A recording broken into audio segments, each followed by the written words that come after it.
Une nouvelle étude confirme le réchauffement climatique. Les températures ont augmenté d'1,5 degré tous les 10 ans et cela depuis 1970. La concentration de gaz à effet de serre n'a jamais été aussi élevée depuis 650 000 ans. Ces derniers jours, on a beaucoup parlé de la hausse du pétrole qui a eu le mérite au moins de raviver l'intérêt pour l'énergie solaire. Oui, les mètres carrés de panneaux solaires se multiplient. Le catamaran mu uniquement par l'énergie solaire a eu l'heure d'attirer l'attention. C'est l'histoire d'un pasteur neuchâtelois qui a fait le choix de l'énergie renouvelable, le solaire. Un choix pas vraiment récompensé, vous allez le voir, par le canton. La plus grande installation photovoltaïque du Valais roman vient d'être mise en service à Arbat. Bonjour, la Terre est en danger. Chaque jour, notre consommation d'énergie fossile favorise le réchauffement climatique. Les réserves mondiales de pétrole s'épuisent, il faut trouver de nouvelles énergies renouvelables et respectueuses envers l'environnement. Chaque seconde, la lumière nous parvient après avoir traversé le système solaire. Le soleil, astre de la vie, nous éclaire et nous chauffe, mais il pourrait aussi nous sauver. L'énergie solaire est une solution. Entre panneaux solaires thermiques et panneaux solaires photovoltaïques, notre émission fait le point. Écolo de demain, bonjour, vous êtes sur Écoplanète.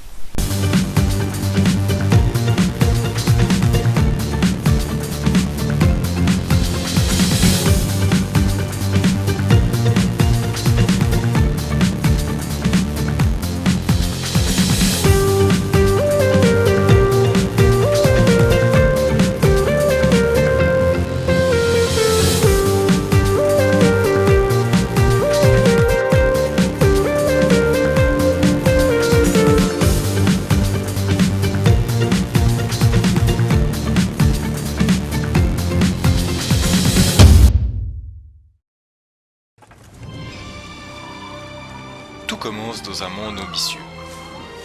Malgré les technologies rudimentaires, la mondialisation commence à se faire sentir. Passant par la roue à aube, les forges et les grands bâtiments, le monde se développe et croît. L'homme cherche, creuse et découvre le charbon.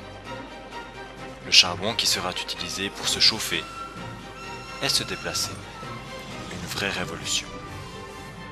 Le temps passe, le mouvement s'accélère, le pétrole fait son apparition et la température terrestre augmente de quelques degrés. L'histoire de l'énergie n'est de loin pas finie, mais il existe un réel problème, la pollution.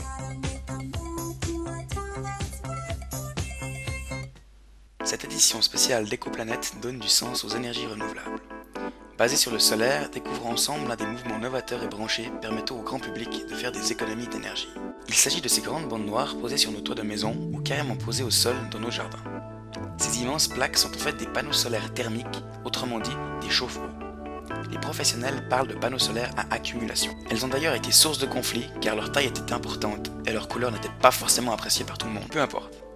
Leur fonctionnement est en fait très simple. On injecte de l'eau dans des conduits passant à l'intérieur du panneau. Celui-ci étant exposé au soleil, l'eau chauffe à l'intérieur.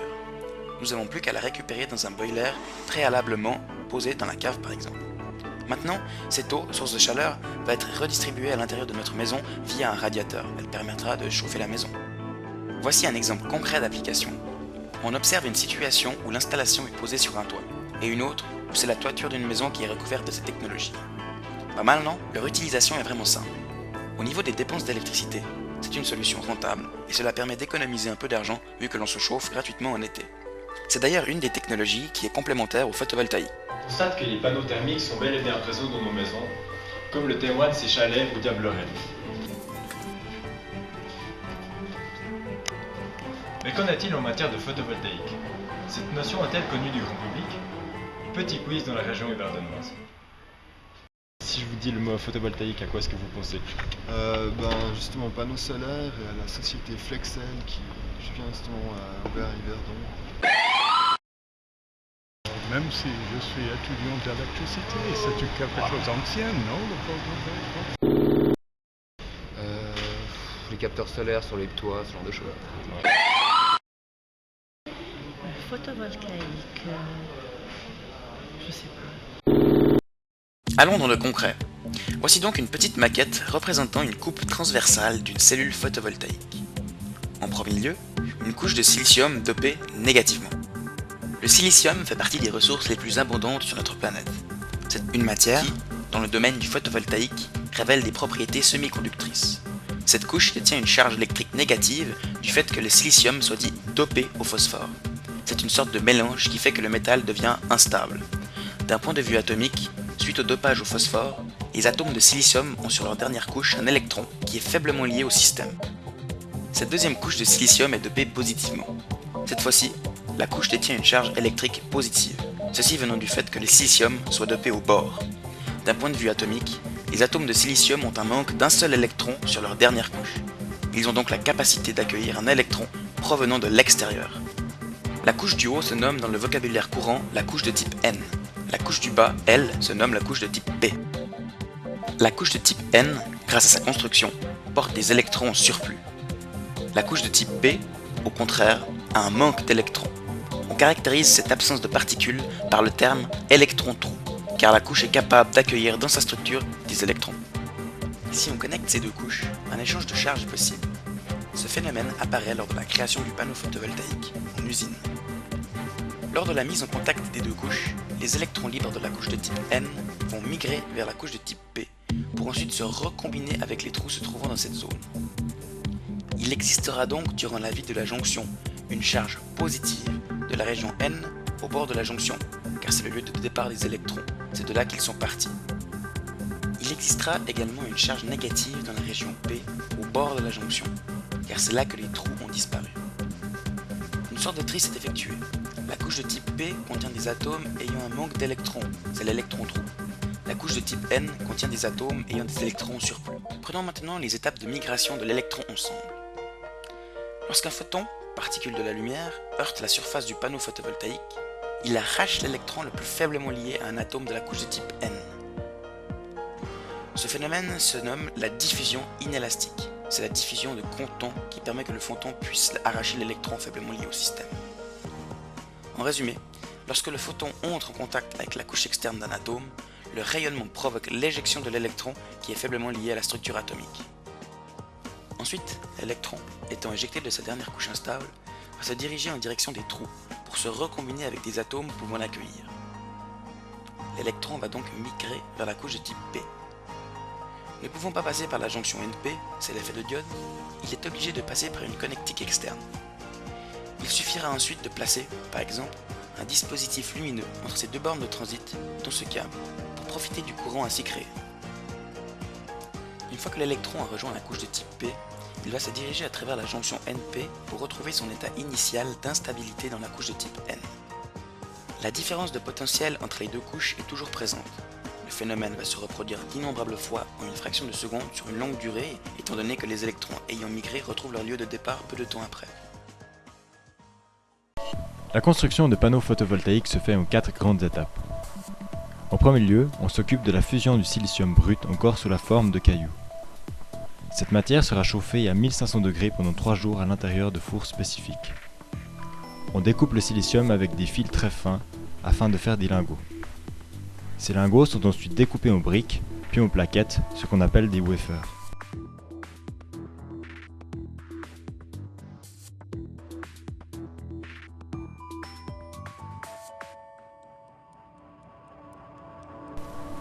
Précisons que ces wafers ont une épaisseur d'environ 0,2 de millimètre. Ceux-ci sont traités de manière chimique et gazeuse afin que les propriétés photovoltaïques de la cellule apparaissent.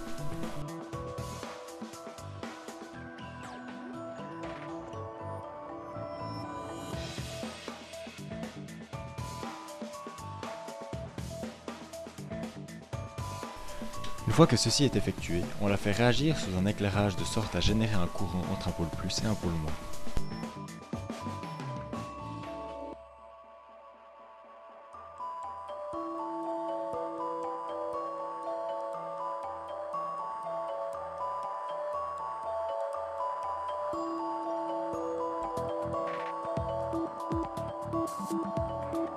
Ensuite, on assemble quelques dizaines de ces cellules ensemble entre une mince couche de plastique et de verre afin de former concrètement un panneau photovoltaïque. Finalement, les panneaux qui sont connectés entre eux vont établir ce qu'on appelle un système photovoltaïque. Maintenant que vous savez tout, intéressons-nous à ce qu'il se passe réellement. Vous avez peut-être déjà remarqué que certains de ces panneaux bleus brillent comme s'il y avait des paillettes, et d'autres sont à la limite couleur noir mat. Ce sont au fait deux types de panneaux différents, mais dotés de la même technologie.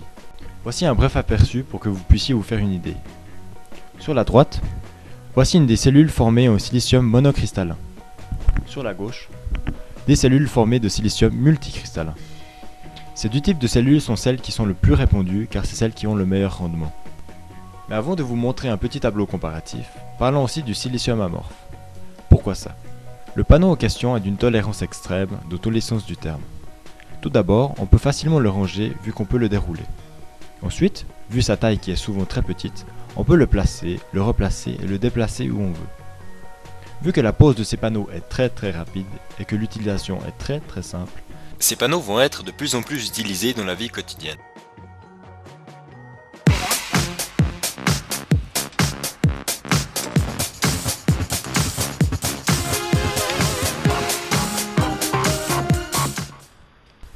Voici un autre exemple encore plus courant, nos calculettes fonctionnant avec le soleil. Retour aux choses sérieuses. Voici un tableau de comparaison entre le silicium cristallin et le silicium amorphe.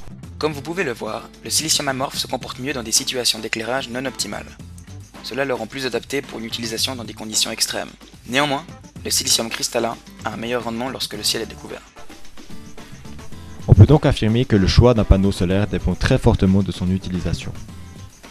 Pourcentage de l'énergie totale de la maison, panneau solaire pliable ou non, situation météorologique auquel il va être soumis et donc du lieu, et du type d'ensoleillement, durée, intensité, lumière diffuse ou non. En parlant de la lumière, aviez-vous déjà pensé que celle-ci n'était pas partout de la même intensité sur la Terre? Eh bien oui, vous avez raison. Ce phénomène est dû à l'inclinaison de la Terre. C'est un effet à ne pas négliger lorsque nous posons des panneaux photovoltaïques. Les rayons lumineux utiles ne sont pas de la même intensité partout sur le globe. Il faut prendre en compte le jeu des saisons, la latitude, propre à l'endroit voulu pour poser correctement ces panneaux. Pour les régler, il nous faut simplement incliner son installation de sorte à ce que le flux lumineux soit le plus dense possible au contact des panneaux. Il y a trois stratégies possibles. Soit on opte pour une inclinaison étant rentable seulement pendant l'été, soit on opte pour une inclinaison offrant un bon compromis pour l'hiver et l'été, ou alors on pose notre installation sur un système amovible permettant de s'adapter au soleil en temps réel et ce durant toute l'année. Alors, tenté par les énergies vertes? Il faut, et nous nous devons de le faire. Pour terminer en beauté, notre équipe vous a préparé un tableau de comparaison que voici. En résumé, il y a trois types de cellules photovoltaïques. La première est un silicium amorphe. Un grand avantage de ces cellules est que leur coût de production est peu élevé. Elles résistent à des fortes températures et peuvent fonctionner avec un très faible éclairage. De plus, il y a possibilité d'incruster ces types de cellules sur des surfaces pliables. Le problème est que les performances diminuent entre 10 et 20% au fil des ans. Ensuite, il y a les cellules en silicium monocristallin. Le coût de production est élevé, mais la technique pour pouvoir créer ces cellules est très répandue. On les trouve en majeure partie sur les toits des maisons. Et pour finir, les cellules en silicium multicristallin. Le coût est moins élevé que les cellules en silicium monocristallin, mais le rendement est légèrement moins bon. En cas d'éclairage diffus, ce type de cellules ne font pas le poids par rapport aux deux autres. Bien évidemment, le choix d'un type de cellule dépend énormément des conditions dans lesquelles elle se trouvera, de votre budget et du rendement recherché.